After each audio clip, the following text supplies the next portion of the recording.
چاہے وہ عالم ہو، چاہے وہ فاضل ہو، چاہے وہ کتنا متقی ہو، چاہے گنہگار ہو، ہر انسان کو موت ایک دن آنی ہے، اور موت کا ذائقہ ہر انسان کو چکھنا ہے۔ مرنا نہیں ہے میرے پیاروں، انتقال ہونا ہے۔ انتقال کسے کہتے ہیں؟ انتقال اسے کہتے ہیں ایک جگہ سے دوسری جگہ بدلنا۔ جیسے مثال کے طور پر ہم زمین خریدتے ہیں، رجسٹری ہو جاتی ہے، کاغذات سب ہو جاتے ہیں، لیکن جب تک انتقال نہیں ہوتا تب تک وہ زمین دوسرے کے نام نہیں ہوتی۔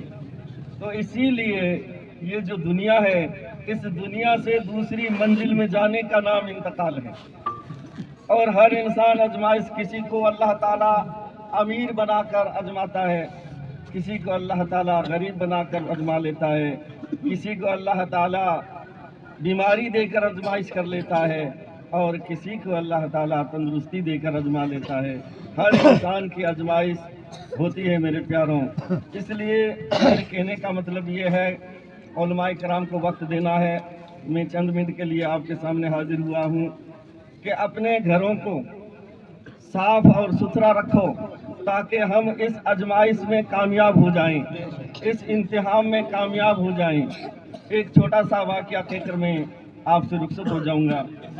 میرے عزیزوں، ایک شخص اپنی بیوی سے کہنے لگا کہ میں کسی مزدوری محنت کے لیے جا رہا ہوں، جب تک میں اپنے گھر واپس نہیں آؤں تب تک تو میرے دہلیز سے قدم باہر مت رکھنا۔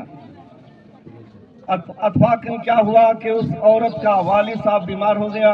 لوگ آئے، کہنے لگے کہ فلاں انسان بیمار ہو گیا، آپ چلیے، آپ کا والد ہے اور اس کا حال چال پوچھ لیجئے۔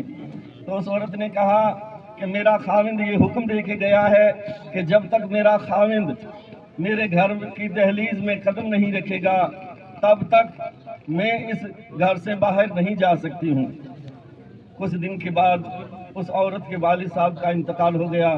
لوگ آئے کہ آپ کے والد کا انتقال ہو گیا اور آپ چلیے اپنے والد کا آخری چہرہ دیکھ لیجئے۔ اس عورت نے کہا کہ نہیں، میرا خاوند کا حکم ہے کہ جب تک میرا خاوند نہیں آئے گا تب تک میں اس دہلیز سے قدم باہر نہیں رکھوں گی۔ صبر کر کے بیٹھ گئی، اس کے والد صاحب کو دفنا دیا گیا۔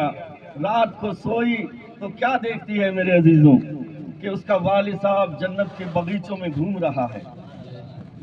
اس عورت نے کہا کہ ابا حضور، یہ آپ نے کون سا عمل کیا تھا، کون سی نیکیاں کی تھی، اس کے بدولت اللہ نے تجھے یہ انعام عطا کیا؟ اس کے والد صاحب نے کہا کہ میری لخت جگر، میں نے کوئی نیک عمل